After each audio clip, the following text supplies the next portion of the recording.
I've called on once before. Hey, my name's Harry from Strabane, County Tyrone, for anybody who doesn't know. I've only called on once before, and this is only my second time calling back. All right, very good, very good. You're welcome again. I remember chatting to you now, yeah. Sure, since you're from Tyrone, you're up in the north. Why don't can we talk about Sinn Féin maybe a little bit? Because people are under the illusion that Sinn Féin are a national party or they're pro Ireland. What is your opinion on that on Sinn Féin? How have they changed in the past, 30, 50, 100 years? What are they pushing now, and what do people need to understand about them?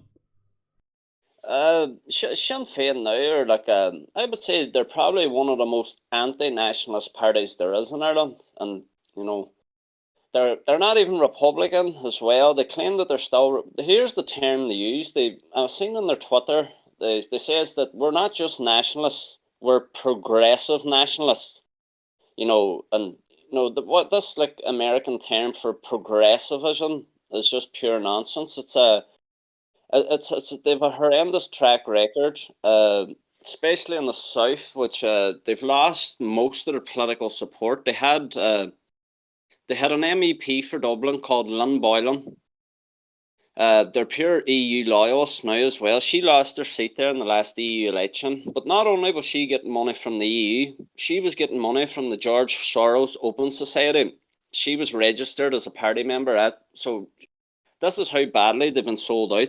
They're getting money from the EU. They're getting money from the Open Society, and no, they're far from nationalists or Republican anymore. But they still claim they are in the north at times, and you see them.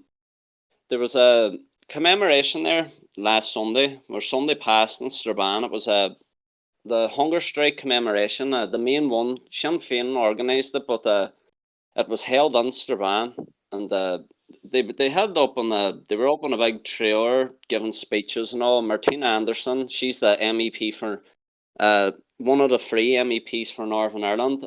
She got elected back, and she was up there preaching, giving speeches, roaring at the end of it, Chucky Arla and all this anti-British rhetoric. And, but sure, it was only a few weeks ago they were running over to Westminster with their hat in their hand, begging the Brits to push abortion and gay marriage into the North.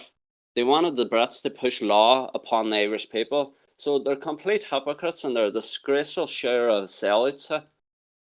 Wow. A lot of people in the north are very loyal to Sinn Féin, because they think they have no one else to vote for.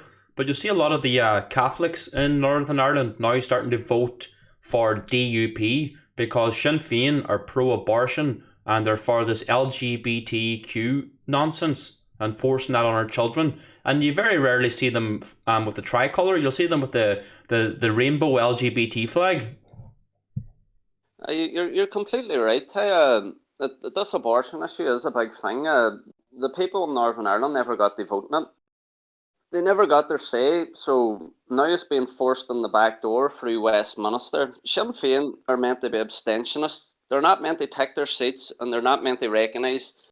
Well, that's what they claim. Their political policy is we don't recognise the legitimate power of Westminster over Northern Ireland, and this, that, and the on. But they went over and they got the British. They push abortion on, and I think it's in October now or something. If Stormont's not reinstated now, that this here will be pushed in, so there's no chance Sinn Féin are ever going to set up Stormont before they get this through. They'll keep it collapsed until gay marriage, LGBT is legalised, and abortion, and then they'll look to restore Stormont then. But as you were saying, that there is no other option for nationalist voters in the north. You've got a SDLP now. They're more or less finished. They were more sort of middle class, moderate, sort of. They were sort of not a working class, didn't really vote for them, but they used to have big support years ago. But and now it's Sinn Féin and DUP. But it's the same with the DUP. A lot of the loyalist working class only vote for them because they have no other choice. But they know the DUP don't represent them well. It's sort of like the two-party system now, where each community is too feared not to vote in case the other community gets the power. So it's sort of like a power struggle, but their political parties aren't representing the people at all. No, they're definitely not. No. and you would see the Protestants or the loyalists up in the north. They would align themselves, more with the values of Christians, I suppose. They're anti-abortion. They're against gay marriage. They would have more Christian values now than the Sinn Féiners, wouldn't they? Well, the DUP at the moment is the only Christian party left in Ireland, and they're a Protestant party. So it sort of shows you now how much Catholicism now is waned within Ireland politically. They're the only one now. From the only party I know onto is that breakaway from Sinn Féin, but they're just pro-life, but they're just Sinn Féin light. They support mass immigration, they support hate speech laws. They're just pro-life Sinn Féin light. So they're another useless nationalist party they're claiming to be. But there is no alternative in the north at the moment for the nationalists. If there was a genuine alternative, I believe that many people would break away. But until that happens, there is going to be people that feel that they have no choice but to support Sinn Féin because they're Catholics, Have or right. I was going to or say, even have the National Party made any inroads in the north? from what I know, they've set up a command in Derry and they've set up one in Belfast. But since they've set that up, these anti-fascists, the CERU is the new IRA political party. They came out in Belfast and did a whole a whole Facebook status about the National Party, claiming that they're fascists and Ireland for the Irish is a fascist statement.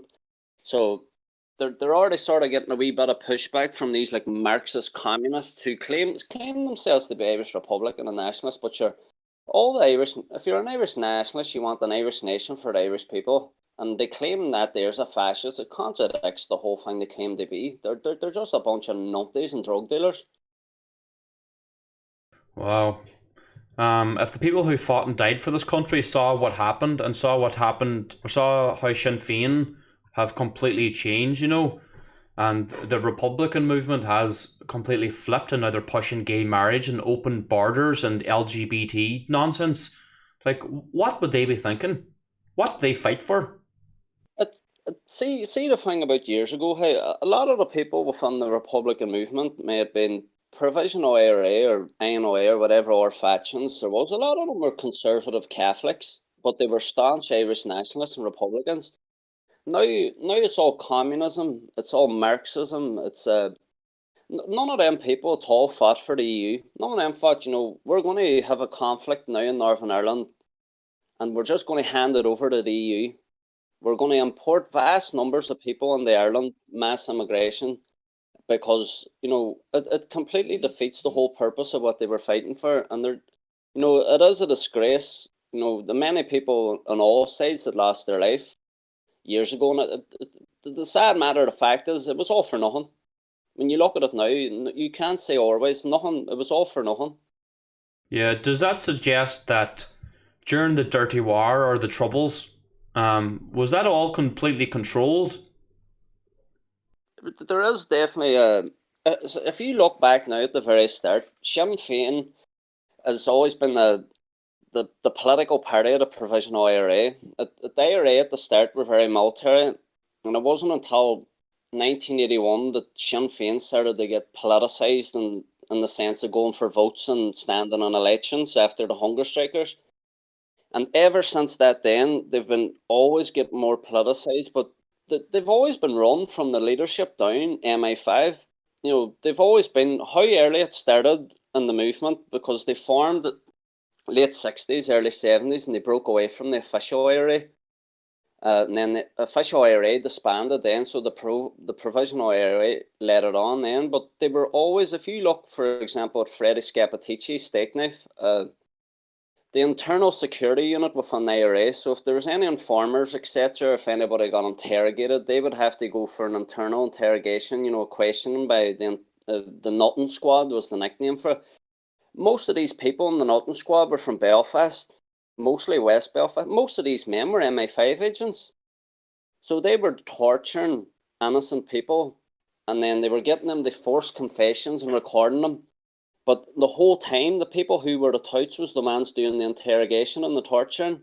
And then these families, the families of these members who would have been killed wrongly and accused of being tout, would have been ostracised and alienated within the community at that point.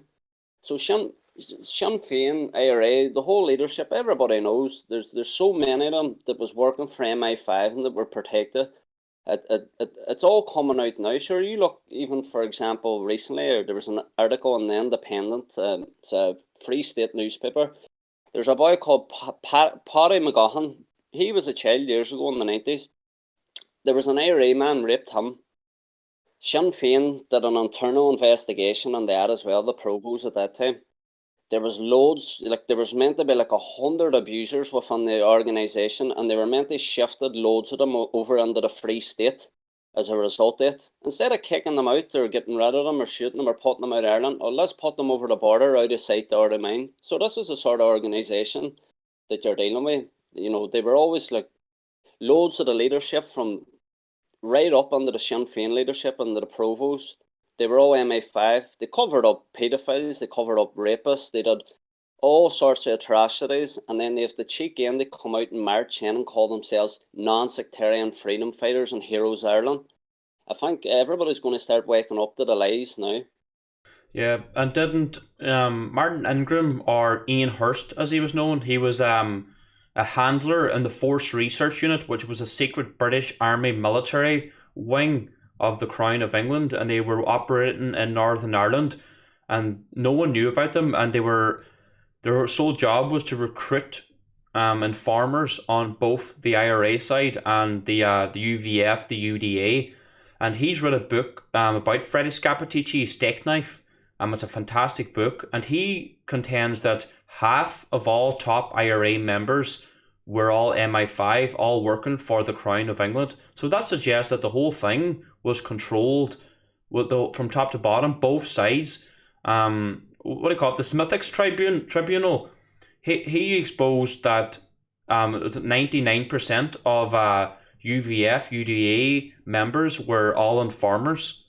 So you both sides were controlled. Both of them put it against each other, and just absolute chaos. And I always suggest that this was part of Operation Gladio. You know, you use terrorism to subdue the public, and the public just give in. They just want the bombings to stop, and they give in, submit, and they accept anything the state offers. And you saw that with the Omagh bombing. The Omagh bombing was a false flag attack from start to finish. We now know that MI5 was involved, or sorry, MI6, whatever one, FBI were involved, the Free State government were involved. Paddy Dixon, who was a Garda agent, was supplied the car to the IRA. So the car was tracked, probably surveillance, satellite tracked. There was two informers, FBI informers, that infiltrated the IRA. David Rupert, who was the only witness against what do you call him, Michael McKevitt. Chris Fogarty has a lot of good information in that, because and the other guy, what do you call him? I can't remember the other. Campbell, was it? No, there was another. I can't remember the other agent, but there was two agents from FBI went over, infiltrated the IRA, and you know, the whole thing was there's false flag attacks throughout the Troubles, like, and everything seemed to be controlled, like, and the whole war was for nothing. Just people were murdered on both sides. Without a doubt, there was always a more it was always within loyalism. There was always a high rate of double agents, you know, because they would always seen the British to an extent as being on their side as well. You see, so there was that connection, but there was a lot of like low level members of the IRA that literally were never touched, but they were actually murdered and tortured and forced confessions, and then they were portrayed as touched for years. So there was, it's not to say that every member of the IRA that volunteered were touched, but a lot of the higher level ones definitely were, without a doubt. Oh, And then absolutely. they Yeah. were Go on ahead. there's plenty of collusion that happened. You always hear the Republican propaganda going out of the British was working with the loyalists. Without a doubt, we all know what was happening, but at the end of the day, Republicans worked with the British themselves. They killed their own people as well and killed loyalists. So it was working. It was just a vicious circle going around. The Brits controlled the whole thing like a puppet master. Like they literally were playing all side. They knew loads that was going on. They let loads happen. You know what I mean? Yeah, I agree 100%. Like, no, I'm not saying that the volunteers were touts, but like according to Ian Hurst, Martin Ingram, half of the top of the echelons, the people who were given the commands were informers, no MI5, and he contends too. He has documents saying that Martin McGuinness and Jerry Adams were both MI5. That's why they survived the whole time. And sure, you look what happened, like the signing of the Good Friday Agreement, the handing over of the 6 counties to the British. It all adds up now. If you look, there's many good books out there. I've read numerous from all different accounts. I've read Republican accounts, loyalists, the British intelligence. It's always the British intelligence ones are always more. There's a lot more information. They're more interesting to read. It gives you a more insight to how dirty that, how many dirty tricks and how infiltrated the whole organizations was. But if you look at Jerry Adams, for example, as well, his brother Liam Adams was a paedophile. They were fully aware. They covered that up for years. I think they sent him down to Dundalk to live where he was living there anyway. He was meant to have molested his own daughter for years, and they were all fully aware of what was going on, and they never did nothing about it. And then your man, as I mentioned earlier, Paddy McGuhan, was molested, and he was a young fellow at the time. So they were even molested. There were even members in that organisation that was molesting young boys, and they were more than fully aware of what was going on because these were reported at the time, and they never did nothing about it. And there's the other case here, a woman, Maria Cahill, and she came out there recently and says she was molested too. And she had a meeting there with recent Sinn Féin ones. I think she went to meet them, but she says there was no fruition of the meeting at all. They've been at this here for years and years and years. Oh, aye. No, they always cover up these kind of things. Like, you hear many stories. Was it Dennis Donaldson too, who was an informer, a big Sinn Féin man? He was killed out in Glenties, but Don, he was Donegal, wasn't that? He was meant to be a high up man as well. He was shot in Donegal, but they claimed it was the dissident Republicans shot him. I highly doubt that. It was probably just the provos, and then they blamed the dissidents. right. But when he made a statement about he was an informer, he said he was compromised when he was very young. So there seems to be either a homosexual or a pedophile wave going through this whole thing too. Like, you see a lot of abuse going on during the Troubles as well, which is, it's I don't want to say bizarre, but it is a strange thing. I guess they use blackmail too. Well, if you look at if you read that article about Paddy McGuhan, it says that 2006 there was over 100 they found in an internal inquiry from documents. They say that there's big numbers of sexual abusers within them. That's not counting the amount of drugs that they've imported on over the decades, and they've taxed. See years ago in Dublin, this is before all these cartels came to real prominence. Years ago, it was the provisional IRA taxed all these drug gangs, and every drug gang had to pay up because they had the power in back in. But now it's reversed roles. Now these cartels have pushed the Republicans out. They can't compete with them no more, so they don't get the tax money, most of them now. And then they claim that they're anti-drug up in these communities in the north. They're taxing heroin dealers in Derry now, the dissidents, the so-called new IRA. And you sort of think, sure, you're meant to be anti-drug, you're meant to be all pro for your community, but you're letting heroin be sold into your own city, to your own people. And the amount of drug problems in that city alone, that's not counting Belfast and the other small towns. And you've got the prescription drug problem, but most of that comes, from people getting prescribed from the doctors or people buying it illegally off the internet. But they don't care about that, and then they're pushing cheap fags. The Republicans import all the cheap fags into Ireland. They push them all around there, and they're an our big killer because they're horrendous. They're worse than the normal fags, and the normal fags are bad enough. Like. Wow. No, I never really knew that. I knew they were at that kind of stuff, but like, it just shows like they don't really care about the community now. It's just like they want to make money, taxing small time drug dealers. It's fucking. Well, you always see the odd case where they say they kneecap this drug dealer. See that the ones that they end up kneecapping are all very, very, very, very small ones. It's all just for show to let on that oh, we're all against the drugs. They give them this false illusion that they're against drugs. Because a lot of people buy into it, they think, oh, fair play, they're looking after the community and all, but everybody knows now, everybody's starting to wake up now. Look at the many people now. If you look over the history in Northern Ireland, the amount of people that the IRA punishment beaten, shot, exiled out of Ireland from their own community. Hey, they did more harm to their own community than anybody else did by far, but they tried to claim then that they were the defenders of the Catholics. Wow. I want to ask you about the murals in, for example, like Derry and Belfast. Can you go into that a little bit? Has things changed? In Derry, are they like flying? Are they painting like Palestine flags and Che Guevara murals now instead of Irish Republicans?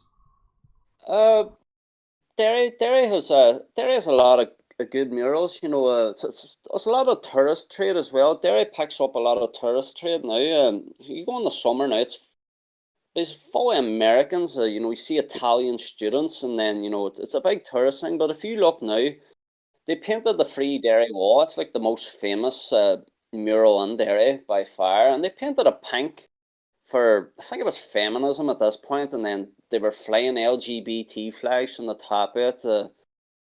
They were. I think there is a Che Guevara one at the gable of a house as well, but it's more like sort of showing that they had Irish heritage and all. But it shows you that the Marxism and communism is so strong now, being pushed among these communities, that the whole Irish nationalism, they're calling Irish nationalism now fascism. Sure. What was the so-called provisional IRA fighting for in Northern Ireland, but for an Irish Free Ireland?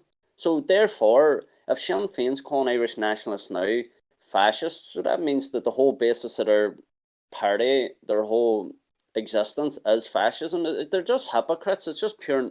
It's like mental gymnastics trying to keep up with their pure nonsense. Oh, absolutely. Sinn Féin are an absolute joke. Like pushing all this I, LGBT stuff and all this gay marriage and abortion. People need to wake up because, like I was saying before, the loyal people to the nationalists, the loyal nationalists, they just give their vote to Sinn Féin because they think that Sinn Féin are nationalists. They're not nationalists at all. And the people in the US too, they fund Sinn Féin because they think that they're the only nationalist party in Ireland. That's not. It could be further from the truth. They're the worst party out there.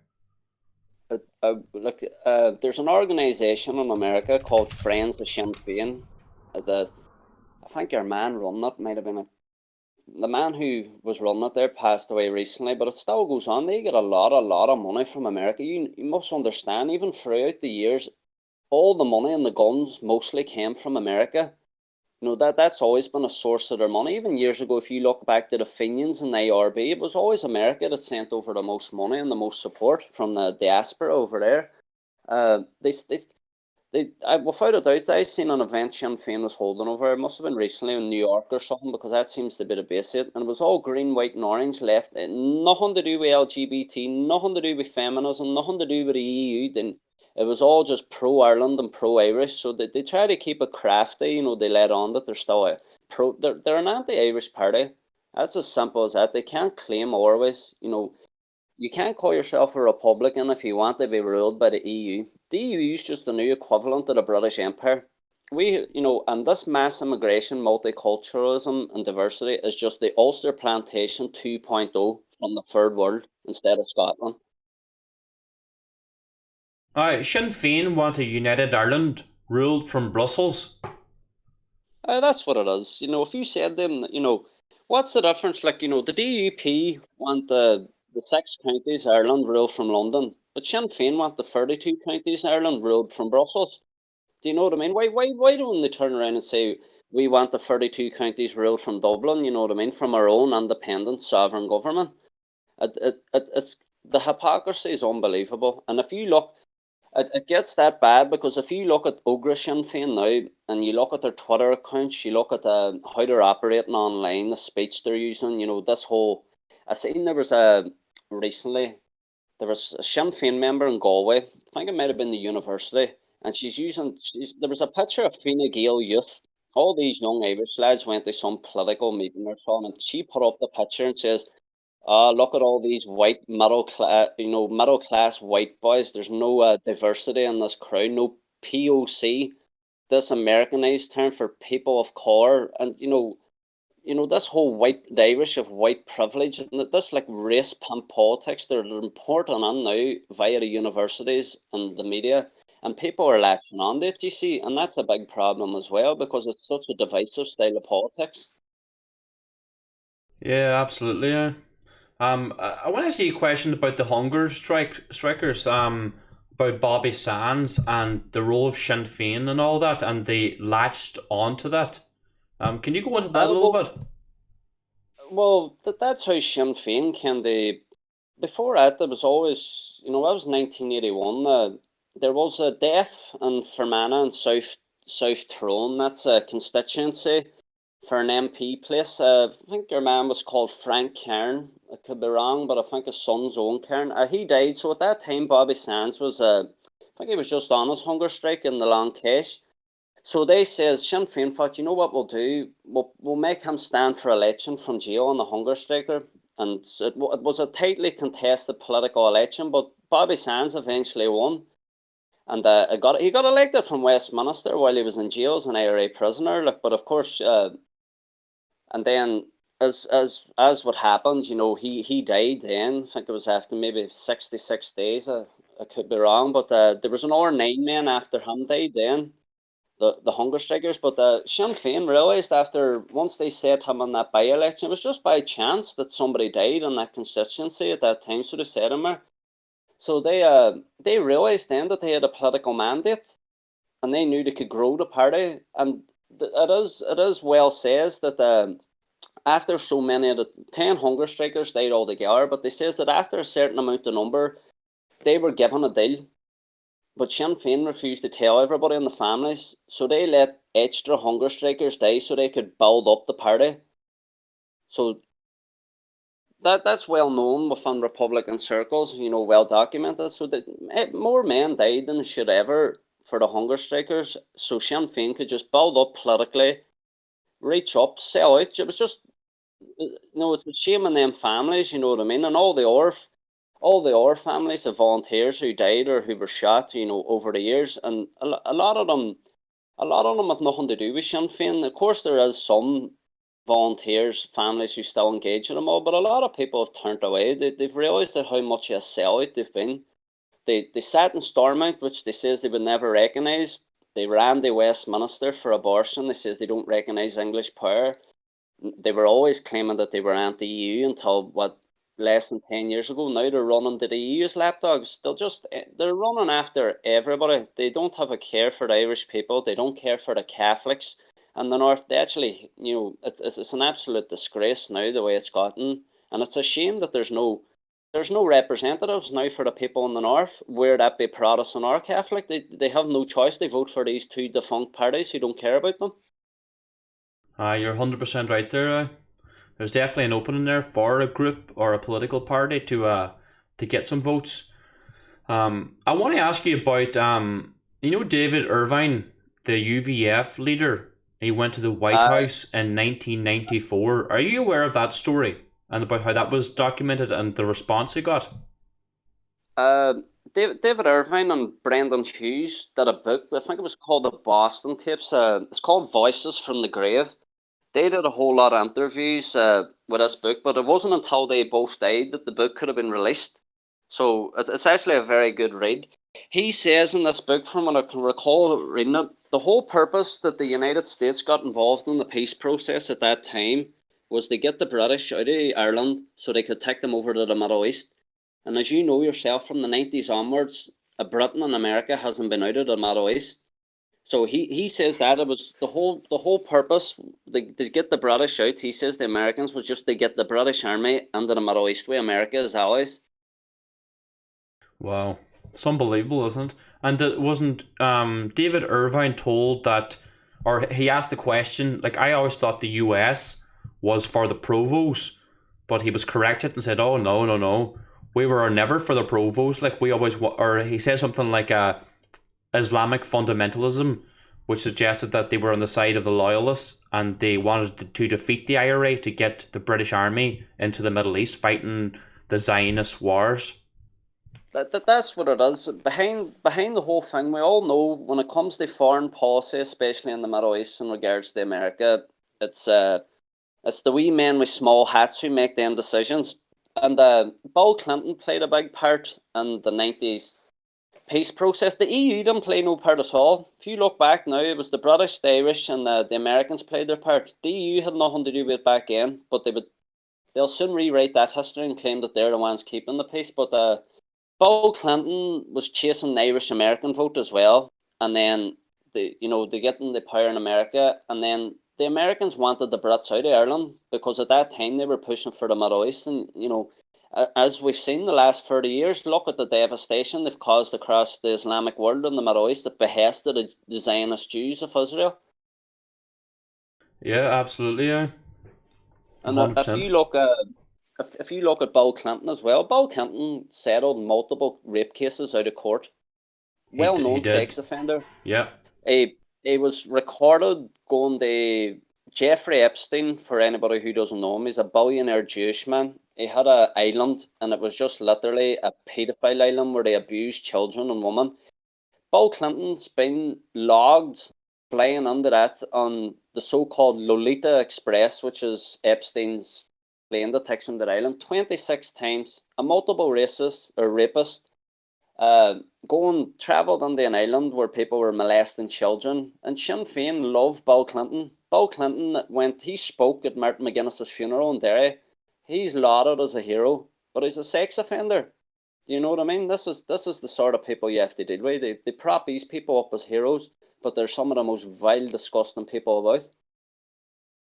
Ah, you're 100% right. And Sinn Féin, they love the Clintons, absolutely do. Like, and that explains a lot in itself. Well, we all know who runs the two political parties in America. We all know who's the big donors, who's pushing the lobbying. We all know, look at Sinn Féin now, they're basically like the Democrat Party version of Ireland. This progressiveness, the LGBT, the feminism, the open borders, they're like a mirror image. They've completely changed. They've got the leader of Sinn Féin now is Mary Lou McDonald, or as people like to call her, middle class Mary Lou. And what she do? She referred to Derry one day as a London Derry. Know what I mean? What sort of carry? And this is the sort of new leadership that the Sinn Féin's pushing. And then you've got Michelle O'Neill. She's the northern leader, but she's from Tyrone. If you've seen at Dublin Castle when the referendum was passed in the south, there was like a celebration. People were there celebrating. Next thing, Michelle O'Neill and Mary Lou McDonald held up a sign saying the North is next, referring that we're going to get abortion for the North next, and they were laughing and smiling and celebrating as if they freed Ireland with that referendum. You know what I mean? This is how disturbing it is. They celebrated on the street for the passing of that referendum, as if it was a Yeah. street party. Harry, can I ask you another? You have covered this already, but people are asking in the chat. Can you go into again, maybe as much detail as you can, how Sinn Féin collapsed Stormont? They went over to Westminster and with their hand out to the British government and got gay marriage and abortion. And how did that happen? And because people, no one really knows about that. Well, when Stormont was set up at the start, right, the power sharing executive, it was the SDLP and UUP were at the start, and then whatever happened there years ago, it collapsed, and then the next time they got it reinstated, might have been some 2006 or seven, I think. It was the DUP and Sinn Féin then, so they replaced the old parties of past. Then Sinn Féin collapsed Stormont back in because there was a spying ring within the administration. They were spying on the British Army and they were caught out, so they had to collapse the government. And see, this time they've set up again. Now Sinn Féin have collapsed it. They says it was to do with Arlene Foster. She's the leader of the DUP. There was like an RHI heating scandal, and Martin McGuinness collapsed it at this time when he was still living. He was still leader or one of the leaders of Sinn Féin. They collapsed it saying because of this heating scandal, they wanted Arlene Foster to resign, she says, because of the financial irregularities and corruption. and they says the Irish Language Act as well. But Sinn Féin are fond of weaponising Irish culture and trying to bash the Unionists with. But the Unionists aren't that stupid. They know what Sinn Féin doing in that. So it's been since they says it's because of this heating scandal, and it's been defunct now for quite a while. But this is what's led up to now the LGBT and the abortion. They would have been well aware, they would have been informed that while Stormont has been collapsed for this long, if they wanted to push LGBT or abortion, they'd be able to do it through the back door, Westminster. You know, they're not that stupid. Somebody would have informed them where they be from Britain, or they knew it themselves. They're thinking, now that we have Stormont, I don't know if they intentionally collapsed it, claiming it was just the heating scandal in the Irish language, or if the whole time it was just for LGBT or abortion at that time. I don't know on that, but they went over, right, and then they went over to Westminster and they got the British politicians, they voted it, all the MPs. It was overwhelmingly passed. You know, the whole purpose of the devolved government in Stormont is for the people in Northern Ireland. They make the decisions for the people in Northern Ireland. They completely undermined that, the Brits. It was like a form of direct rule, passing law and legislation. But Sinn Féin actively went over and engaged with the British to do it for them. The DUP, on the other hand, do not want LGBT marriage. They don't want abortion. So it was Sinn Féin Alliance, Sinn Féin mostly, but I think the SDLP and Alliance supported it as well. So they were given a date. They says, listen, if Stormount's not resolved now by a certain date in the next month or 2 months or so, Westminster will impose abortion on LGBT on the Northern Ireland. So Sinn Féin are never going to come to an agreement now with the DUP, knowing fine rightly if they howl out for any longer that they'll get it passed through.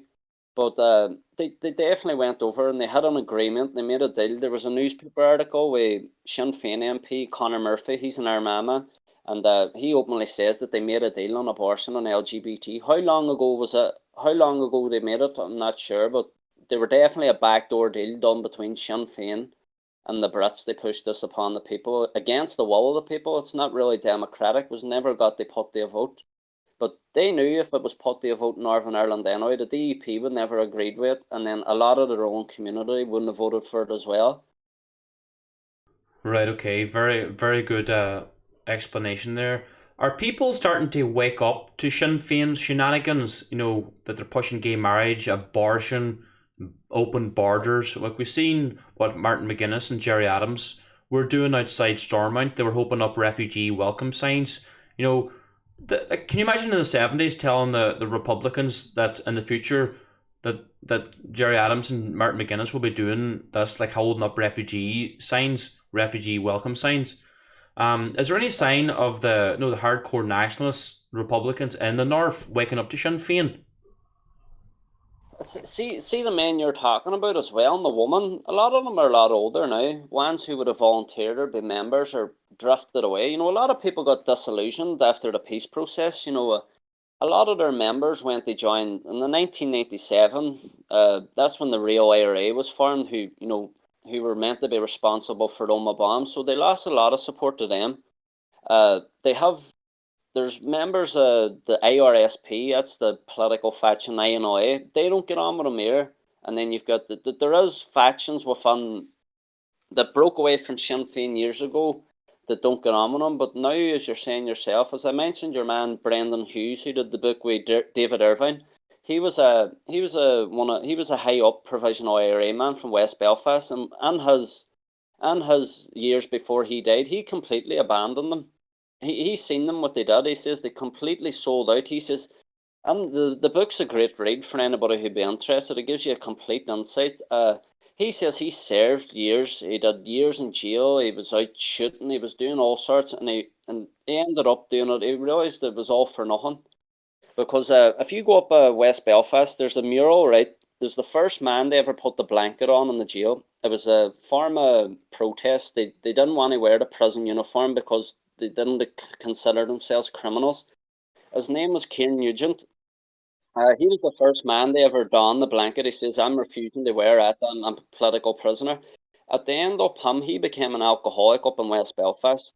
And in the book, it says to him that While he was up the river being an alcoholic, one of the men who served in jail, they used to make fun of him in the Sinn Féin office. You know, it says in the boat, he was an alcoholic, he fell in hard times. He probably got affected by going to jail, you know, mental health. A lot of people suffered years after. And they were calling him a river rat, you know, an alcoholic, because he used to drink by the river, drinking cider. This is what they think about people that even served in their organisation. This is they're a disgusting bunch without a doubt, and I think people will wake up gradually now. I, I would like to think so, hey, because fucking people in the north, both sides have went through enough to be led down the garden path by these false Republicans and West Brits. Aye, absolutely. There seems to be, if we want to save our country, there needs to be an agreement or a unification with the loyalist community and the Republican community, the Protestants and the Catholics. Because we our cultures are very similar. Like there's very small differences. Uh, You know what I mean? I think that if we're going to save our country in the north, especially from the north, the Unionists and the Republicans, that there needs to be common ground and there needs to be some kind of agreements. it's the common ground will be the we definitely do have very much similarities in our, you know, if you look about republicanism, and loyalism, the culture, the merchant bands, you know, most of the planters in the 1600s in the Ulster plantation, most of them were Scots. You know, the Met's an our Gaelic country, like, you know, what the closest part from Northern Ireland to Scotland's what, like 15 miles across the sea. We aren't that very much different, but the big divide was religion because they were all Protestants.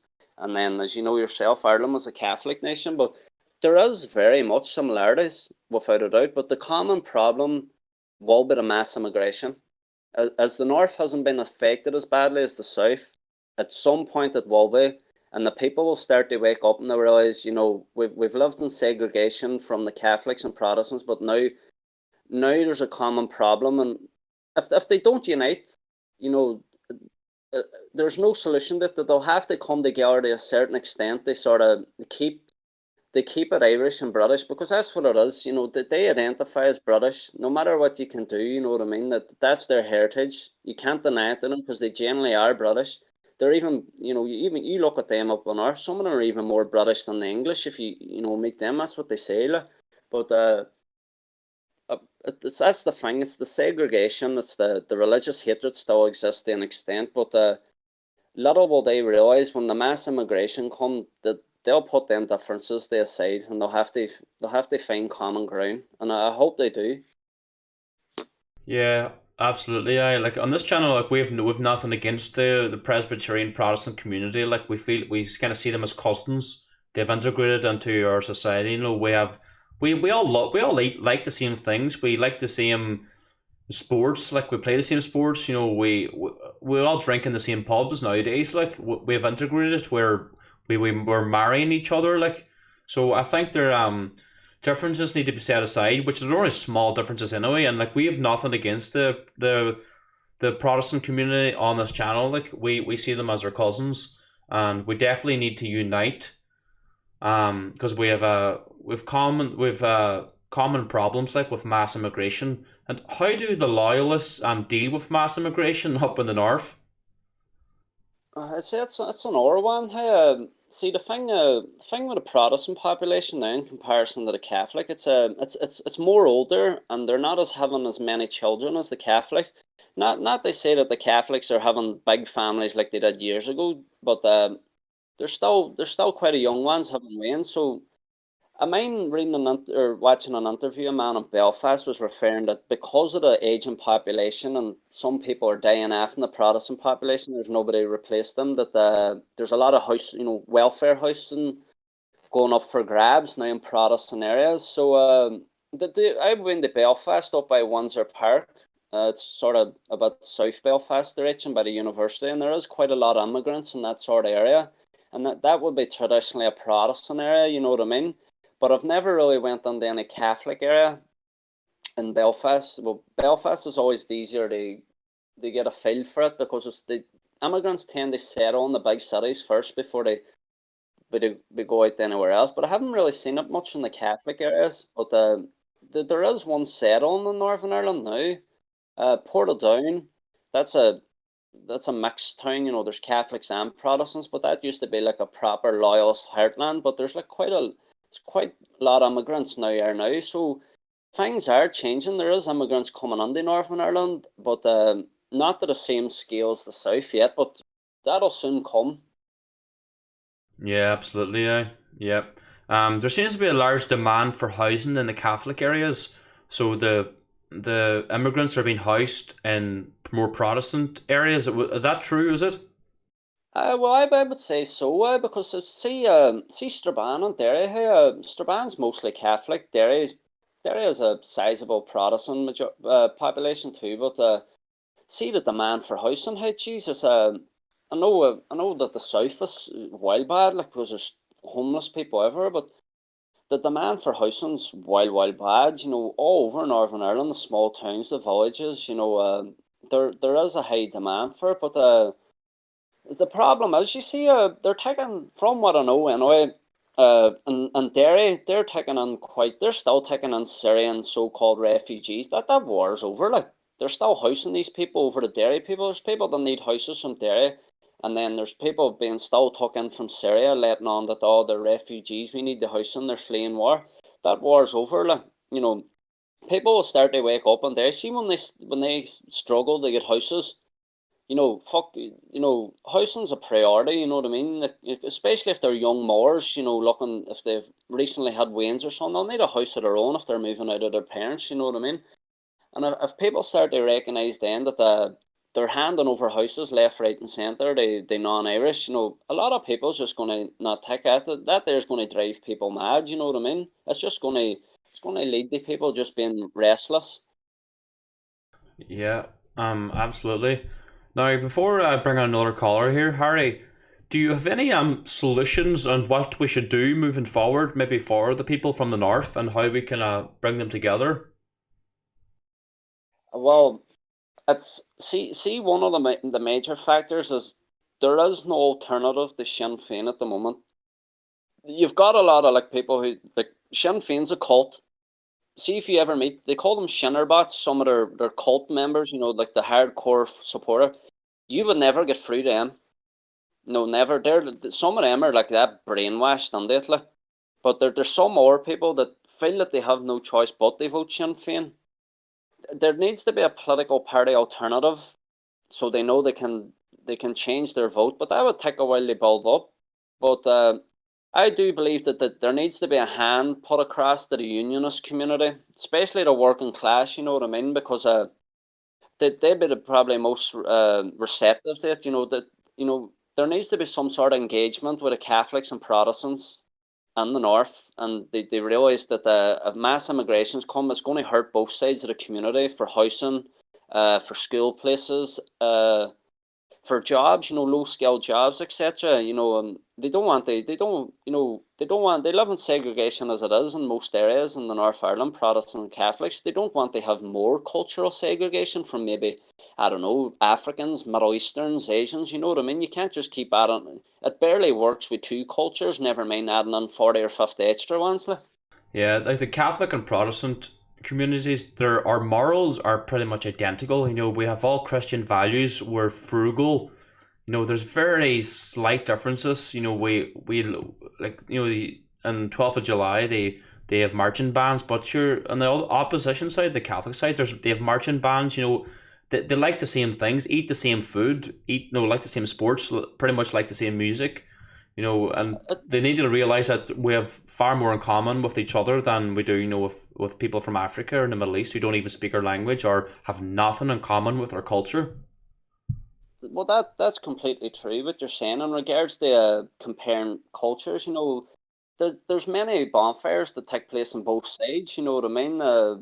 There's marching bands, there's flute bands, there's pipe band. Like it's a whole marching culture on both sides as well. Uh, but the difference is that the religious aspect, because one's Catholic, one's Protestant, one's Irish, one's British, one is loyalty to London, one is loyalty to Dublin. So they're the main sticklers. The Protestant community, they're feared of being forced on the United Ireland, and they have no time for the Dublin government. And also they're completely aware of what's happening in the south with multiculturalism and mass immigration. The last thing that they ever want is they join up with a country, open up your full border, and then just next thing you know, there'll be just God knows how many people landing on. Well said, well said. All right, Harry, I'm going to have to leave it there, man. It was fantastic chatting to you. The live chat are saying this man's a legend. Need to get him back on more often. So I want to thank you for coming on, all right? Yeah, it's no fine. I'll probably be back some more time. I'll ring in again. No problem, Harry. Thanks a million for giving us your time, Right, right? right, bye. See you later. Bye bye.